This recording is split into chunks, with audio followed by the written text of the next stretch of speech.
Năm học mới đã tới, chợt nghe lòng phơi phới. Trường mới, bạn mới và tất cả đều mới. Những chiếc áo dài thước tha lướt qua. Ôi thật là xinh quá, vui quá. Và một lớp mà nam còn ít hơn là nữ, mà mấy bà còn hung dữ nhưng được cái là rất xinh và cũng rất nhiệt tình, nên chúng mình mới khổ bị đè đầu cưỡi cổ, bị sai vặt tùm lum.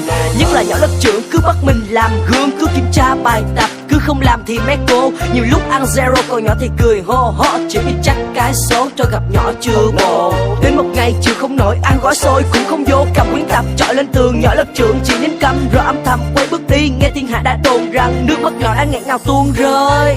Kể từ ngày hôm đó nhỏ cũng không la ló và cũng không thèm ngó để mình qua một xó, chẳng còn ai chăm lo và mình tìm thấy tự do, nhưng lại thiếu cái gì khiến cho mình lại khó chịu.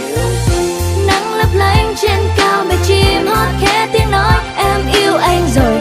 Vì anh ngốc anh đâu biết được, thì em cứ ngu ngơ thế thôi, cứ ngốc chốc chào anh vậy thôi đó. Và em ước mong sẽ có ngày được nghe tiếng anh yêu nói rằng I love you. Tôi thì là con trai, đã có lỗi thì xin lỗi, bà đừng giận tôi nữa nha. Tôi biết lỗi rồi mà, tôi xin hứa về sau sẽ không hay nổi cáu, ngoan ngoãn mà lắng nghe những gì mà bà sai bảo. Thông minh thường xuyên, tự nhiên ngu đột xuất, nói ra một câu hứa để bây giờ còn thấy hổ. Trở thành một thằng ngố giống như là Tino, còn nhỏ thì là phú hộ, thọ giấc mà đồ hộ. Buồn bánh tráng, buồn nước ngọt, xách đôi giày, xách cái cặp, cái gì mình cũng gặp. Ôi thật là móc mặt, chưa cái lũ con trai chúng nó cứ đùa dai, nhỏ thì cứ ra oai, thật tội nghiệp để chơi của mình. Vậy mà bây giờ còn nảy sinh ra cái trò mới, phát cho mình cái S-Phone, xài cái sim couple, bắt mình làm xe ôm. Nhiều lúc khi nhỏ chán không thì làm ông tám, ngồi thâu đêm suốt sáng. Nhưng mà một thời gian tiếp xúc, một thời gian bị hành hạ, và mình đã nhận ra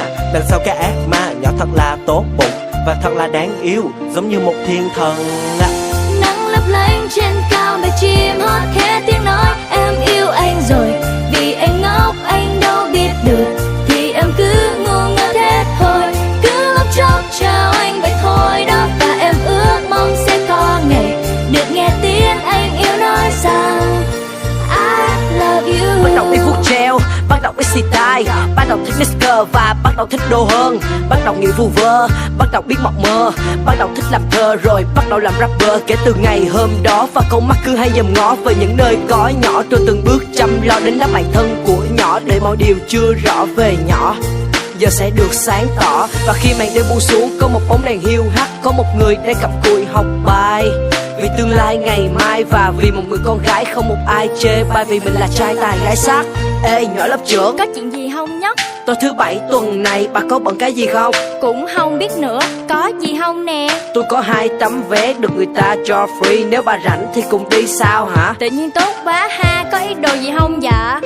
Không có gì hết mà phải quyết định vậy nha. Đúng 7 giờ tối không gặp không về. Chạy chút vuốt treo được gần 3 tiếng đồng hồ, cả chục bộ đồ mà chẳng cái nào vừa ý. Mang giày All Star cộng theo cái áo Lacoste, cùng cái quần Levi trong mình cũng vảnh trai. Đi ngang tiệm hoa mua cho nàng một bó xinh xinh nhỏ nhỏ thơm ngát hoa hồng, vì hôm nay là ngày quan trọng bấy lâu nay mình chờ mong. Lời tỏ tình đầu lòng cầu mong sẽ thành công. 1 phút 2 phút rồi gần cả trăm phút, biết nói gì mơ mộng cho nhau sẽ rung động. 1 giọt 2 giọt rồi cơn mưa ào tới, cuốn trôi niềm phấn khởi, những hy vọng dần vơi. Chờ 1 tiếng rồi 2 tiếng, nhìn dòng người ra vào, tay trong tay cười nói chỉ riêng mình thấy nhói. Rồi nghe tiếng bàn tán có một vụ tai nạn, là một cô gái trẻ trên người đầy máu me. Chạy khắp nơi tìm kiếm, cầu mong xin đừng là nhỏ nha, cầu mong nhỏ đừng tới. Mình chờ đây cũng không sao, nhưng mà đến hiện trường nhìn thấy người đang bị thương. Đúng là nhỏ lớp trưởng cái người mà tôi đang thương. Ôm chặt nhỏ vào lòng thật xót xa, thật ra rất đừng có bị gì nha ấy, vì mình chưa kịp cho ấy biết mình thích ấy biết mấy. Mình muốn được bên ấy, quan tâm chăm sóc và bảo vệ cho ấy suốt đời. Ngốc ơi là ngốc, tôi đâu có bị gì đâu mà ông ngồi đó than khóc. Mới chập chân đi không được, tại trời mưa như trút nước nên tôi không đến sớm được. Còn không biết mà đợi tôi dậy, làm gì mà ngồi đấy mà sao? Ngốc quá dậy chờ hoài mà không thấy, thích tắm mưa ở đây lắm sao? Rồi ngày mai ông bệnh, ai làm ô xin cho tôi, còn ai để tôi bắt nạt, còn ai cùng tôi đi chơi, thiệt là ngốc quá trời. Trời trời, vậy là không có sao hả?